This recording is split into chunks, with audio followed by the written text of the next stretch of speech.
Welcome to the ISM Rochester February membership meeting. Yes, I can't believe it's February already. I would like to mention that our few of our events for next month. So on March 8th, we'll be hosting our monthly Lunch and Learn. It's going to be an interactive workshop. So it's going to be 90 minutes. So it's instead of an hour, it's going to be a 90-minute program. It's on negotiation fundamentals and interactive case study.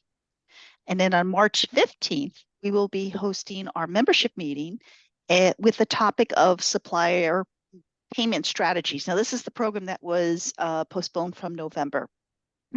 So look for this information in our newsletter that should be coming out in a couple of weeks and all our future emails. And now on to our program for tonight. We just want to make sure that we hear from you. Lynn really wants to make this a nice interactive program tonight. So if you could please put stuff in the chat, any comments. If you would like to talk, just, let us know and Lynn will answer your question. At this point, I'm going to turn the program over to our president. Thank you. Hi, everybody, and welcome to ISM Rochester's membership meeting for tonight. We're so excited to have you all here. I can't believe it's like 70 degrees out, so let's just enjoy it while we can. I just quickly wanted to mention that in March, we will be doing an in-person free event. It's a networking event, and it's going to be at Radio Social, and we're going to be putting out the details in the newsletter next month. So I just wanted to make sure you all knew that this was coming up. Now, for tonight, our speaker is Lynne Wiklander. We love having Lynne here, and we're so thrilled to have her back presenting tonight on Persuasion Part 2. So, Lynne, take it away. Thank you, Leanna, and thank you, everybody. Kathy, for all your technical help. Everybody who's present, thank you for taking the time to be here. I am so enthused about this program because persuasion within the realm of communication is one of the most exciting parts of communication. Now, I want to see if I can get my slideshow going here. I usually succeed. And there we go. Hopefully you can all see the slideshow now. Does it look all right? We'll put it into play mode. Here we go. All right, so this is part 2. I'm hoping that those of you that are present attended part 1 or listened to part 1, but there will be a little bit of catch up for those that didn't have the possibility to hear this topic to begin with. Now, persuasion is a very particular segment of the communication strategy, the communication activity. And what we're trying to do here is to improve your toolbox, to improve your communication toolbox. So communication excellence is simply not an option. You must be excellent. And it's more important now than ever because what's happening whenever you communicate is you're actually being compared to television and to movies, but you're also being compared to everything that people are seeing on the different social media platforms, on the YouTube platform. So the comparison and the critical eye that is being used on all of us as we communicate is significantly different. And that's why we want to increase the size, the dimension, and the quality of your communication toolbox. So we'll move on with persuasion. Convince me. Now, persuasion as a word actually has kind of a bad rap. Persuasion isn't a pejorative word. It's a neutral word. It depends on how it's being used, if it becomes negative or positive. But for the purposes of this program, we have a very specific definition. And this is, again, a review from the first program that I did, part 1, which was in October. And that is that persuasion is a communication technique that is to get people from one position that they hold to another position. It's that simple, except it's not simple at all. But that's what the definition of persuasion is. And in order to get action, which is what we're striving for, this whole thing is about getting action. This isn't about delivering information as much as it is about delivering details and arguments that will lead to action. Now, that action, it may be some kind of major activity within your organization. I mean, these techniques are usable in your private life as well as in your business life, but it may be something, a big initiative at your company. It may be a team meeting that you're trying to get action. It may be a one-on-one meeting that you're trying to persuade somebody to move from one position to another. And the way you're doing that is through careful planning. And that planning includes using the appropriate technique, because persuasion employs a number of different communication techniques. One of them is the rhetoric, and that is what it is that you say or what you write. That's the rhetoric element of it. You have the linguistic element of it, and that is the specific way you use words and how you frame those particular words, a very, very important part of persuasion. You also have a visual component, and there may be having examples of something, examples of a product, or it may be using PowerPoint, for example. That would be the visual component of persuasion. And there is also an auditory component in some cases. Now, in most of your businesses, you're probably not dealing with the auditory part of it, but you may be. You may be. I mean, think how often a car mechanic persuades you to do something because something sounds bad in your car, for example. All right, now persuasion actually works on a spectrum. Again, review from the last one. And that spectrum of persuasion, in fact, is a description of how it can be used for good, or in the wrong mouths, in the wrong hands, used by the wrong people, how it can be used for bad. So it can be informative all the way going to converting somebody, and you see the list of descriptive words on the persuasion spectrum. Now, these tend to be pretty neutral or even positive. On the other end of the spectrum, embarrassment, disinformation, indoctrination, all of these are forms of persuasion. And you can think of examples from either category, the more positive category, or from the negative category. Now, when it comes to persuasion, there's a lot of mythology around persuasion. There's a lot of stuff flying in the air about what it takes to be persuasive. But let me put these three myths out for you as examples of what does not work. All right, this is what does not work when it comes to being persuasive. And number one on the example list is the idea that data speaks for itself. No data ever spoke for itself.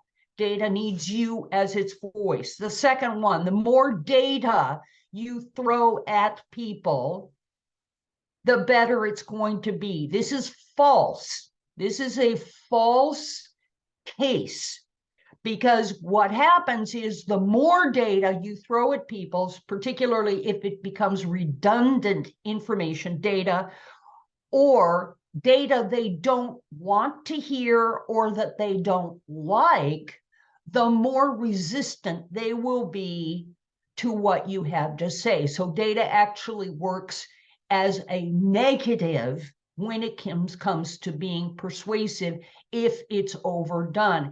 And then the third one, if I tell you what I know, then you must see things in my way. And we certainly can think of examples from business and from politics of people who believe that. who believe that as soon as I speak, you're going to see things my way. But that is the case very, very rarely. So you need to be attentive to how you are telling somebody something and what you're using as the persuasive component, the rhetoric, the linguistic, the visual, and appropriate, the auditory. Now, here's one of my favorite examples of what can go awry when you are trying to be persuasive. And that is not having done an in-depth audience analysis. Because an in-depth analysis means that you have a clear, realistic picture of where your audience is coming from. What is it they believe, and what is it that they need to hear to be persuaded? So audience analysis. The second step, carefully preparing. Excellent communication is never an accident. And while I'm not going to pretend that every single communication activity in your business life or your personal life, for that matter, requires the in-depth preparation that we're talking about here, if you have these techniques in your bones, if you can use these techniques at will, it will certainly make all of your communication activities easier, smoother, and quite honestly, you're more likely to get what you need and want. Now, there's no guarantees, but you're more likely, your probabilities go up with careful preparation. Now, when we talk about proper arguments, that means looking at the different elements of what you're talking about. Look at those different elements, and to then slice and dice them into discrete units, which you then address with specific discussion points, or from in my industry, in the communication business, what we call arguments. All right, this isn't like arguments, this is discussion points. So having the proper arguments for the discrete elements within your communication activity, and then finally having the appropriate evidence. That doesn't mean overwhelming people with evidence or argument. It means having the right level of evidence and it presented in the right way. So, to be honest, there is a little bit of magic. There is a little bit of magic in all of this. Now, here is an interesting statistic. Very often, especially when I'm doing in-person classes and I talk about this audience profiles from a statistical perspective, there is a collective gasp in the room, and like all the air in the room disappears from people going, oh! So maybe this will surprise some of you too, but this is when you look at any audience, any group of people that you're speaking with, and in this, for this statistical analysis, we're talking about generally groups of 5 people or more is when this profile applies. So 5 people or more. And this is a universal statistic. This isn't something that is industry specific or discussion specific. This is what it is, right? In any audience, like you guys, for example, who are listening to this, one end of the audience are what we call lost souls. Oh, lost souls. These are the people that are coming in to a discussion, coming into a room, coming into a meeting, who are already against what you're presenting. They have already decided without ever hearing you speak. They've already decided. So that's a lost soul. And statistically, 20 to 25% of every audience statistically is a lost soul. 20 to 25%, which is really kind of scary.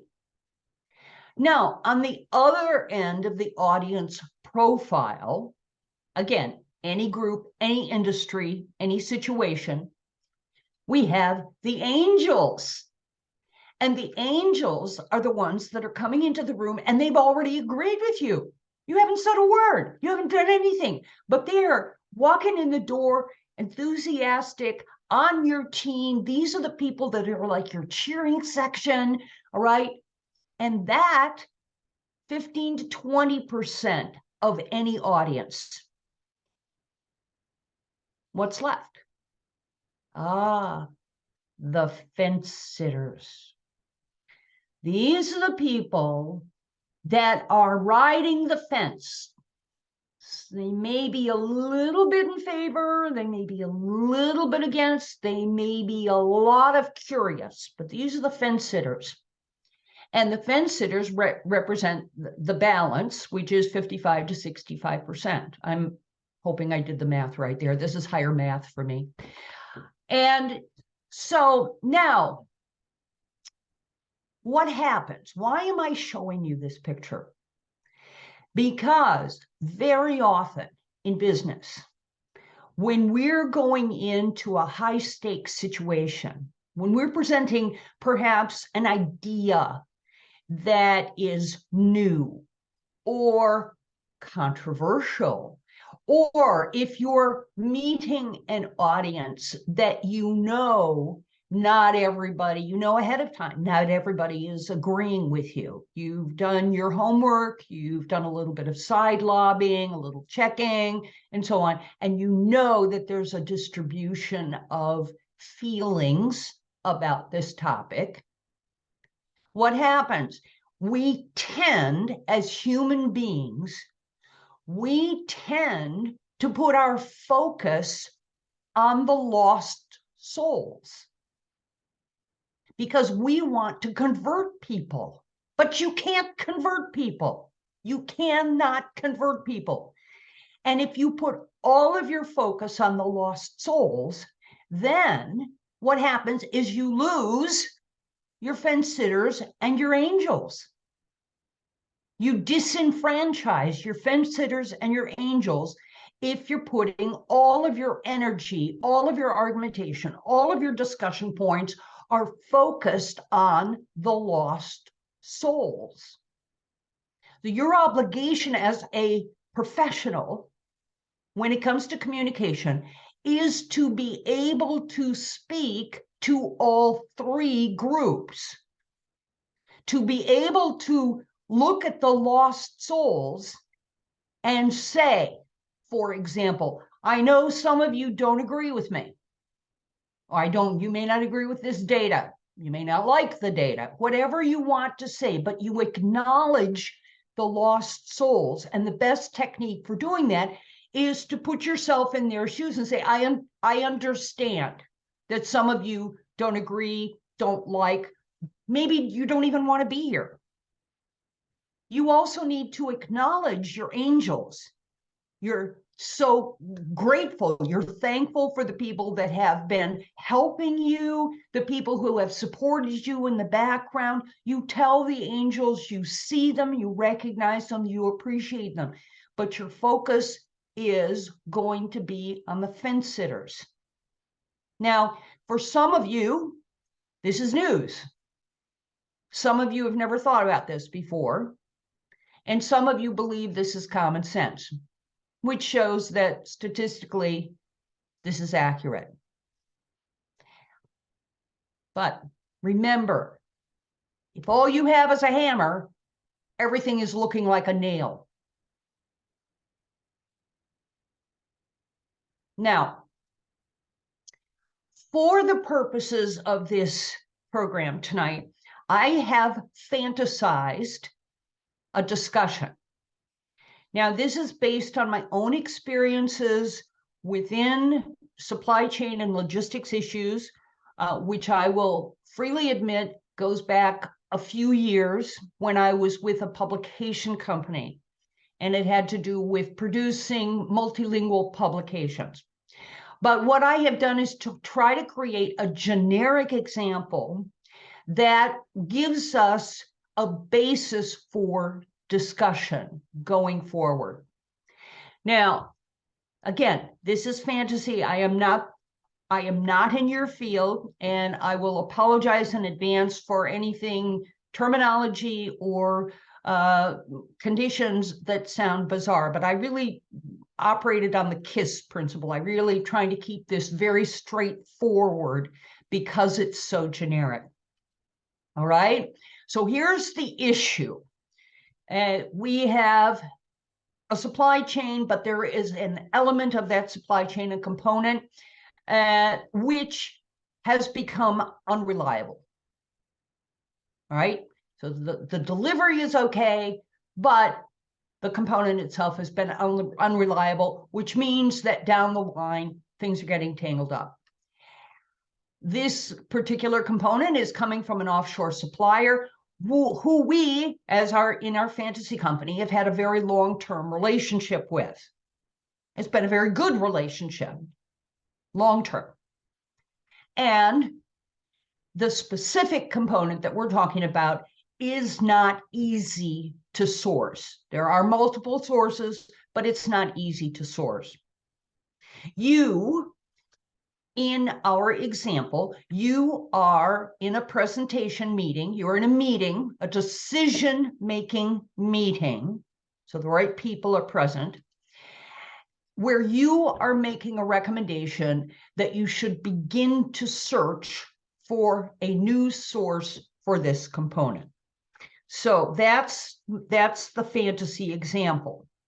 Now, the first thing, if you remember back to my list, said you need to do an in-depth analysis. You need to have an idea of what is it that different members of your audience, what are triggers for them? And we use a graphic to describe that. It's called Aristotle's triangle. And this triangle represents 3 of the primary drivers that you will find in the majority of people. Now, what that means is almost everybody uses one of these drivers in their decision-making processes at some point.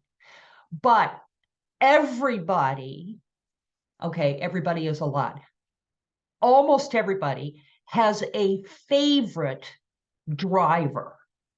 They have a favorite part of this triangle that really is going to be the most convincing for them. Now, I can give just a very light, very personal example. I'm married, and my husband is the most non-factual person I know. If I start throwing numbers at him, throwing dates at him, throwing facts and figures at him, I mean, he just goes blah, almost regardless of what it is we're talking about. However, he is very, very attracted to credibility, having a voice that has credibility. Well, I read this in the New York Times, or I heard this from, I don't know, Jake Tapper on CNN, or that is something that will influence him in a decision more than facts and figures will. And then he also has a lot of emotion backing up. So if you build an emotional case for something, this is going to make the dog feel bad. That will sell him on something. That will sell him. So almost everybody has a favored position. So your job, your first part of your homework when you're going into a persuasive discussion is to have a view of what is the distribution in your audience. So we have angels, lost souls, and fence sitters. Now the next task is to figure out what are the drivers. Now most of you, after you meet people, if you are an executive, after you meet your staff, if you're staff, after you meet executives, whoever your teams are, most people have an idea of what are the triggers, what are the things that people are most, that will engage people the most. So we're going to keep this in mind. Is it the pathos, the emotion? Is it the ethos, the credibility? Or is it the logos, the facts? So let's take a look at how this plays out in the beginning of building our persuasive argument. When you're going to persuade with pathos, you are going straight for the heart, all right? Straight for the heart. Think of a Red Cross advertisement on TV, all right? I'll bring up the earthquake in Turkey and Syria. Think of the pictures that the NGOs are showing to persuade you to give money. Oh, it's all heart. It's all emotion.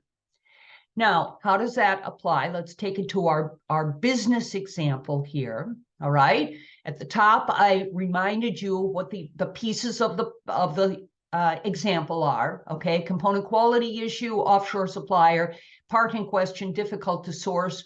What we want to do is start searching for a new source. If you want to make an emotional argument for your recommendation, we have worked with this supplier since the beginning. They have been reliable through the best of times and through the worst of times. These are partnerships that we can really count on. That's an emotional argument. Now, let's do it again.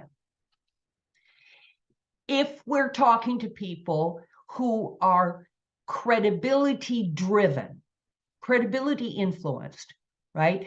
That is using experience, using reputation, using credentials as the backdrop for the argument, and that they are willing to accept your point of a speaker's point of view.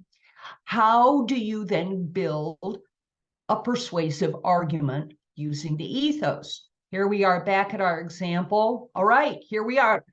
An ethos-based argument. Again, we're on the same example, same case, but now we're saying our company reputation is something that's at risk here. We have key customers that are unhappy. They expect us to deliver quality and timeliness, i.e., credibility. All right? Now let's go to the third one. We have pathos, the heart. We have ethos, the credibility. Now the third one, logic. And remember, logic doesn't always win the day, not by a long shot. So if we're using logic, this is where we can bring in background information, background reports, white papers, research, data, number, whatever is fact-based. So of the three components, ethos, pathos, logos, logos is the only one that is truly objective. The other two are subjective. But logos is the objective, persuasive element. And if we apply that to our example, all right, a logos-based argument that you could use is this part can be sourced domestically, but it will cost more. There's the numbers. It'll cost more. Yes, it can be done. This is simple. It's an objective response. Can it be sourced domestically? Yes. But it'll cost more.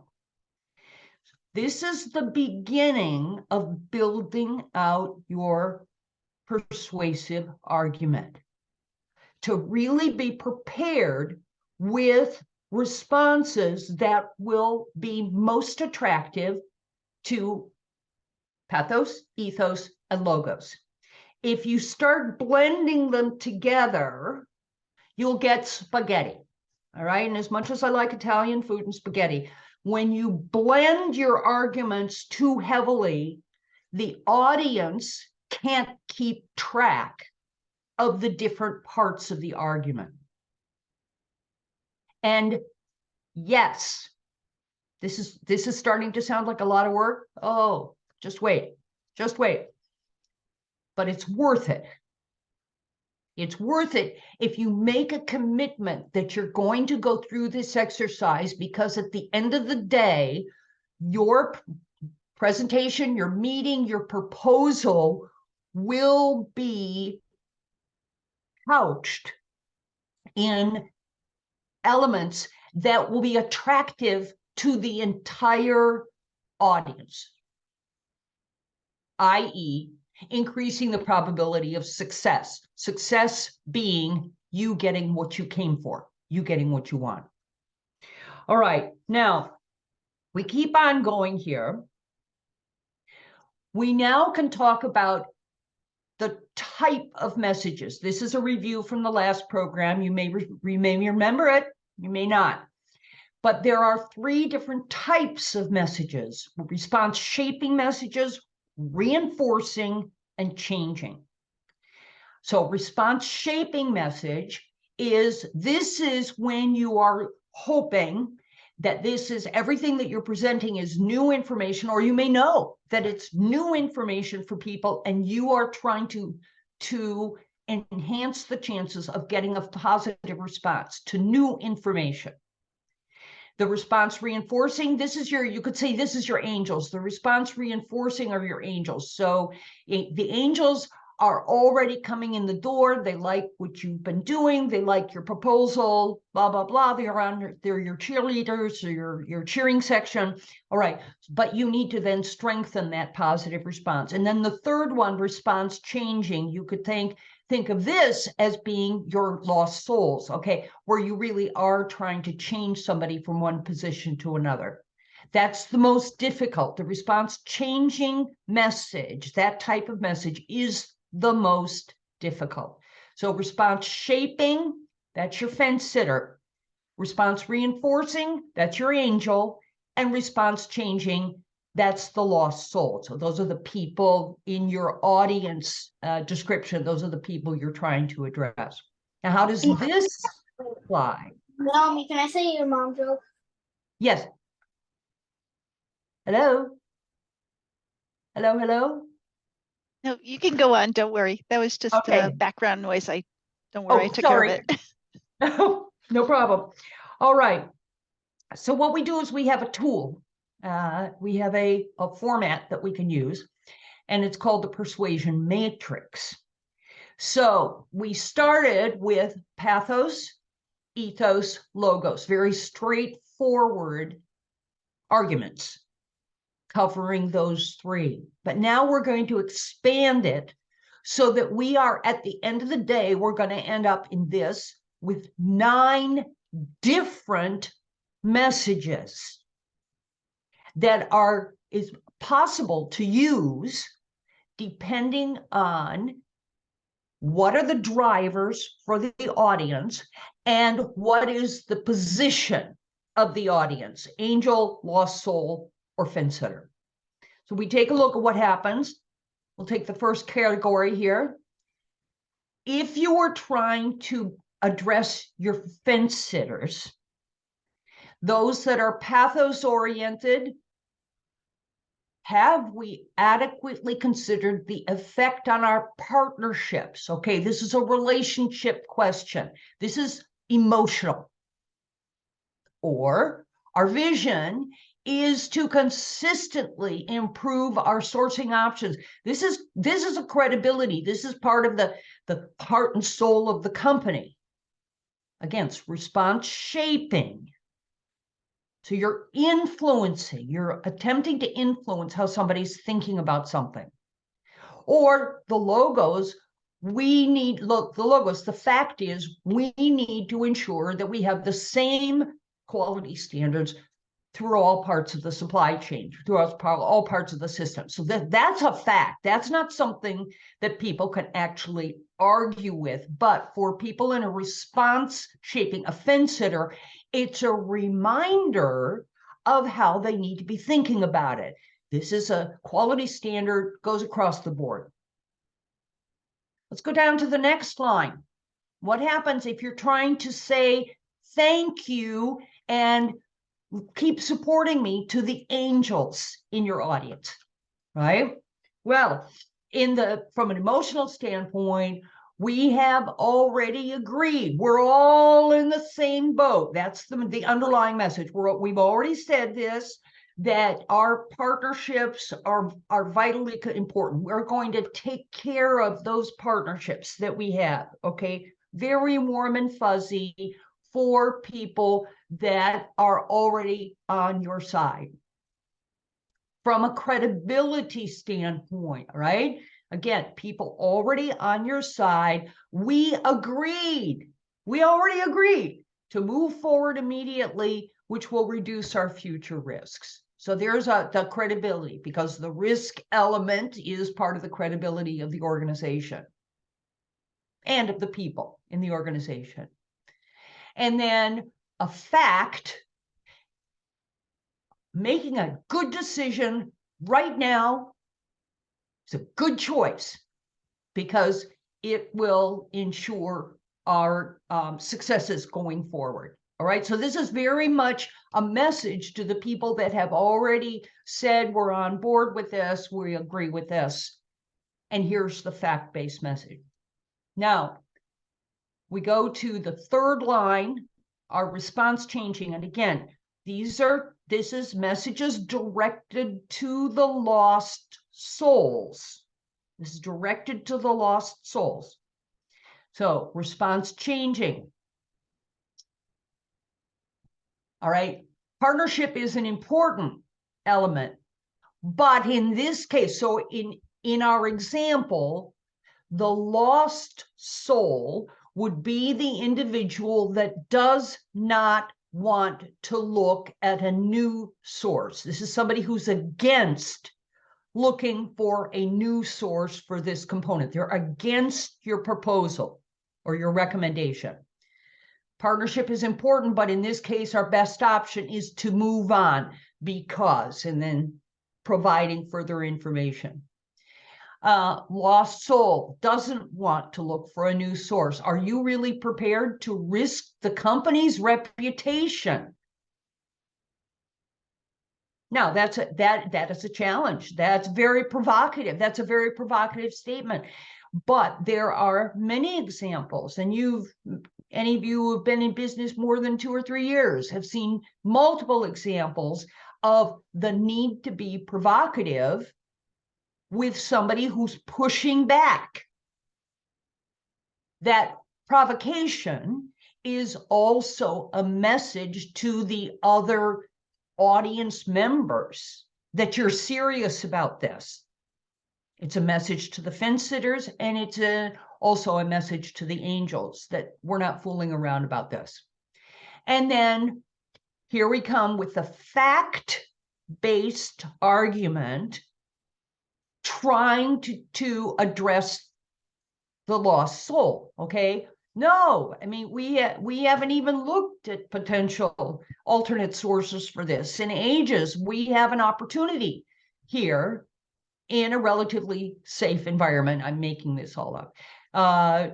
Limited exposure if we go on this path now. So at the end, the whole matrix fills out into these 9 pieces. Now, I used for this example, to keep it straightforward as possible in this Zoom meeting, I kept the number of messages very simple. I kept the number of arguments simple, but I'm hoping that what you see is how you have a two-dimensional expansion on each and every message that you include in a communication activity.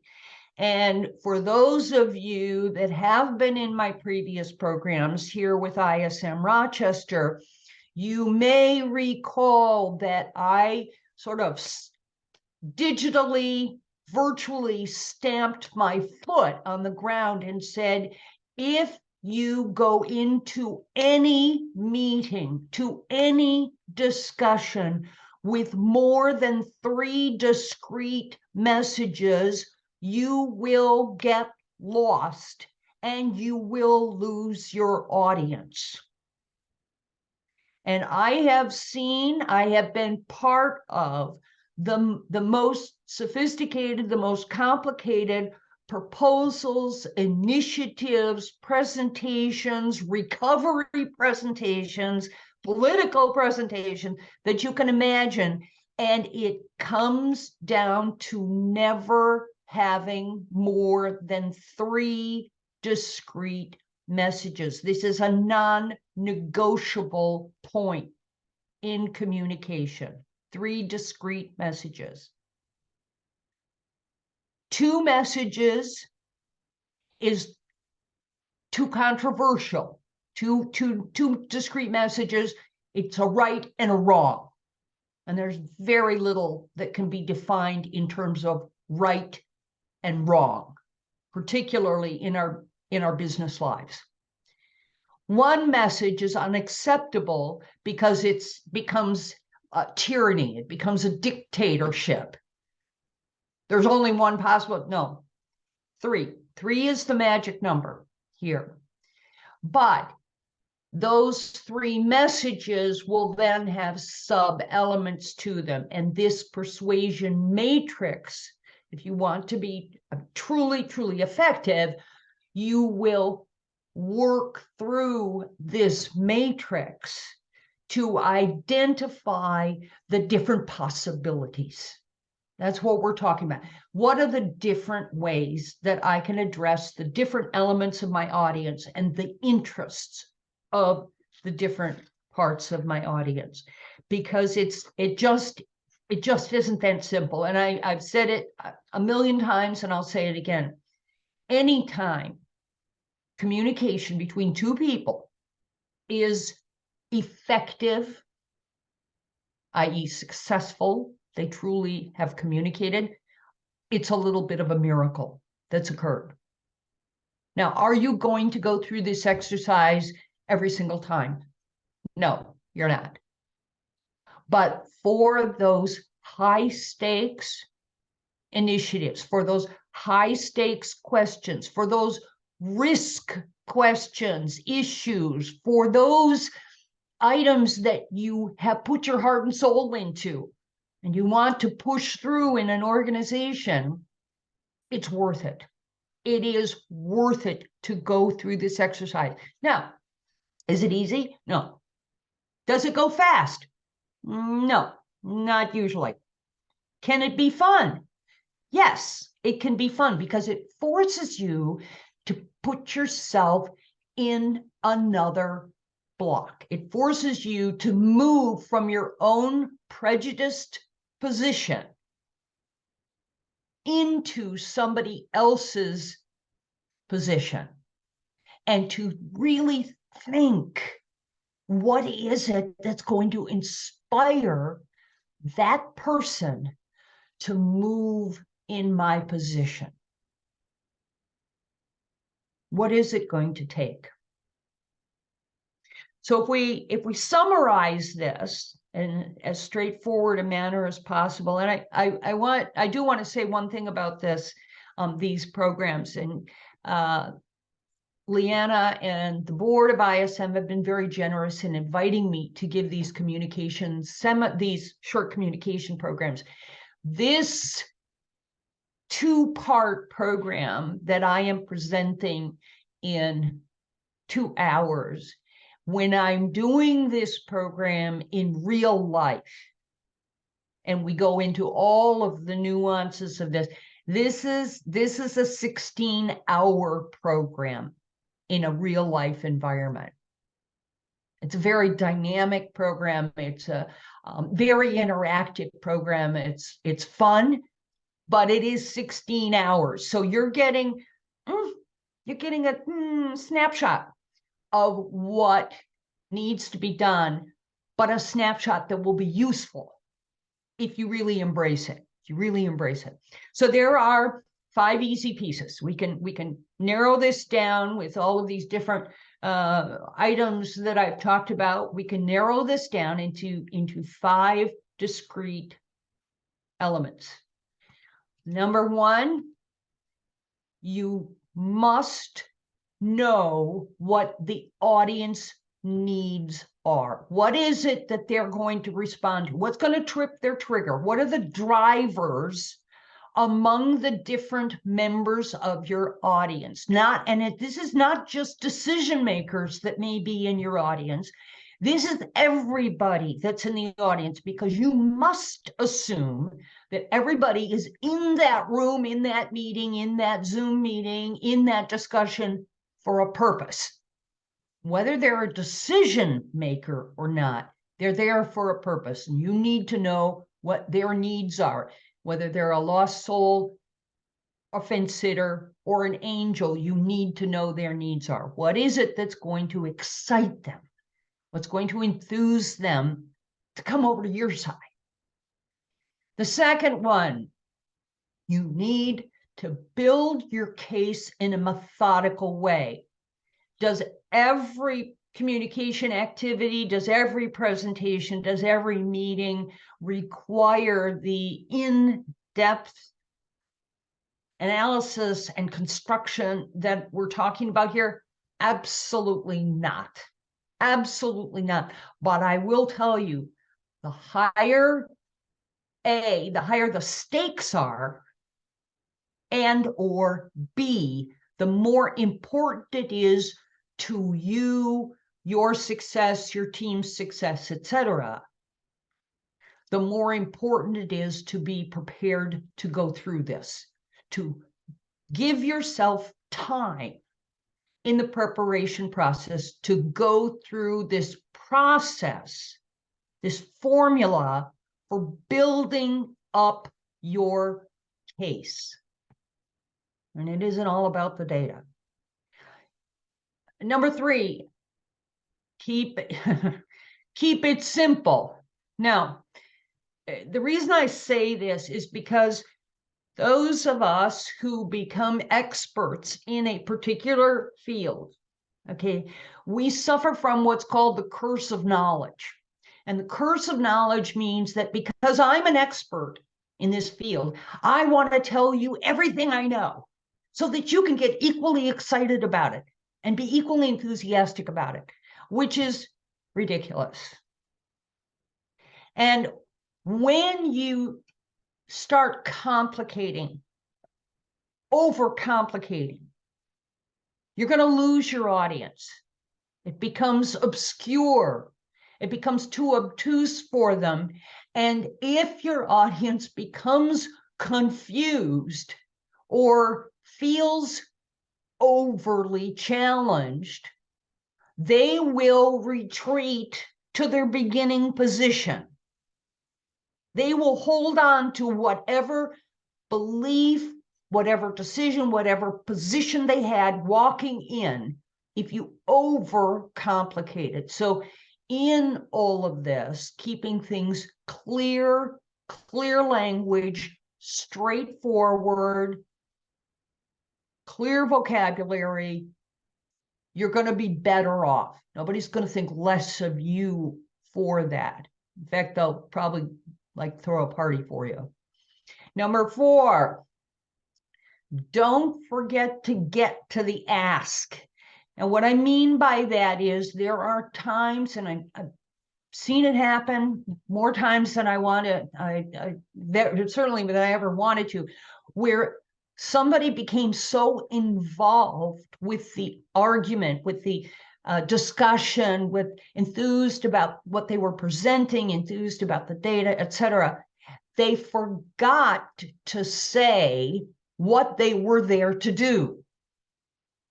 They never even got to the ask part, the purpose. What is the action that needs to be completed? So don't forget to get to the ask, because you cannot assume that people will understand what the ask is unless you articulate it clearly. And even if you're in a situation where somebody has for example, opened up a meeting and said, we're all here today to listen to Tom's presentation about looking at a news source for this particular component. Even if that has been said at the beginning of a meeting, you as a speaker, as the owner of this information, you need to reinforce that and be very clear and specific about what needs to happen next. Finally, test.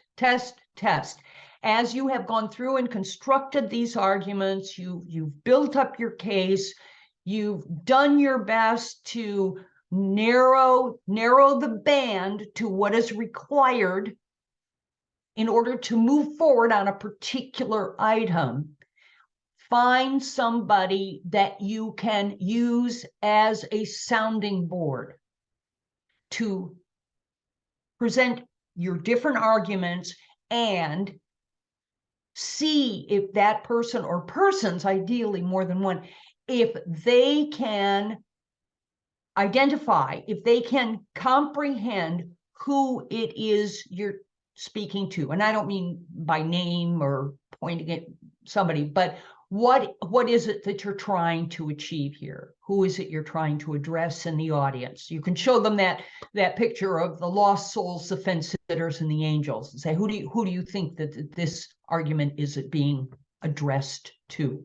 So test. Also, be very cautious of the curse of surrogate thinking, right? Because just because you know the names of a group of people, just because you've met them before, does not mean that you can assume what they're thinking or feeling about this particular issue. You cannot make that assumption. You've got to check. You've got to check. Yes, people have built-in styles. Most people have a favored style when it comes to the ethos, pathos, and logos type of arguments. Hopefully you may know if they're fence sitters, if they're angels, or if they're lost souls. But as you are creating your presentation, remember, you're not creating it for yourself. You're creating it for the people that you need to convince. Your goal should be to perfect the use of this tool. There is no such thing as a perfect argument, but you can become perfect at creating the most appropriate, the most usable, the most focused, persuasive argument, so that you can move those people that you need to convince to your point of view and get things happen. Help things happen. Thank you. Thank you very much, all of you, for your time and for your attention. I'd be happy to take any questions. Kathy, Leanna, anybody? Questions? We're here. Leanne, I don't see any in the chat, but do you have any questions? I don't have a question, but I do have to hone in on these skills. I have a compliance role. I'm in a compliance role now. So trying to persuade people to believe in compliance is hard, but it's a good reminder that it can be done, and understanding the audience is important. I think one of the things that comes up is, again, if I've certainly been in a position where, I mean, I was very, very invested in something. I was committed to something. I mean, I had a sort of a full picture of something, and it was just so challenging for me to take that step back and say, well, what about somebody? How could somebody not agree with, how could somebody not agree with me? How could they not be compliant about something? I mean, I think I don't know if you have any membership, for example, in the healthcare field, but the word compliant, it has a different meaning. I understand what you're talking about in terms of compliance, but I think about you go to a doctor, or you get instructions from the doctor, and then they come back to you and they say, have you been compliant? Right. Have you been doing what I told you to do? And you would think, like in a healthcare example, that people would say, yeah, of course I am. And the hit rate for compliant patients within the healthcare field, the hit rate is like 20%. It's like 25% of patients are compliant. And we're talking about potentially life or death here. So you just because it makes sense, and particularly just because it makes sense to you, has no bearing from the beginning, has no bearing on what the audience is how the audience is going to respond. Right. And so more doctors should come to this class. They should. We'll have to expand our audience.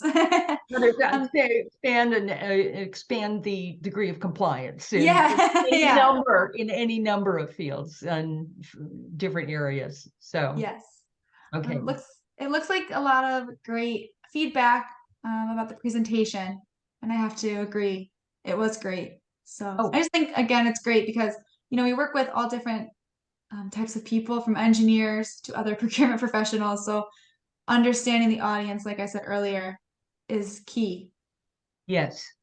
It really is. Understanding the audience is, I can't saying the key. I think of the door key to my house. Well, that can be replaced. No, this can't be replaced. I mean, this is so fundamental. And in any kind of interaction that you have, whether it's a little interaction, a long interaction, a complex interaction, a simple interaction, knowing who you're speaking. I mean, I've learned a lot. I actually have learned a lot about communication and understanding my audience starting with my dog. It's like understanding what your dog needs in order to be compliant is critical. And not that most people are like dogs, but it's kind of a fun application of what we need to be doing on a regular basis. And it's actually not bad practice. Yeah, right. I agree. I mean, your message may not be getting across. Yeah. Right. Right. Yeah. Well, Lynn, we had a couple great comments here. Great presentation. I appreciate the bullets as a reminder of how to best deliver your message. I like the tip about surrogate thinking and not to build your presentation for you, but for your audience. Great tip. Great information. Thank you very much. You're very welcome. It's always a pleasure. Always a pleasure to be in the homes of ISM Rochester virtually. We do really appreciate it. We love having you. So thank you so much for doing this. Thank you. Thank you again. And please reach out to me anytime. Got a couple of million other topics that are really, really good. So awesome. Let me know how I can help. Okay, awesome. Thank you so much. Thank you, everybody. Welcome. Thank you, everybody. Thank you, everybody. Okay, see you next week. It's next month. Bye. Take care. Bye. Bye, everybody. Happy New Year. Yes, you too.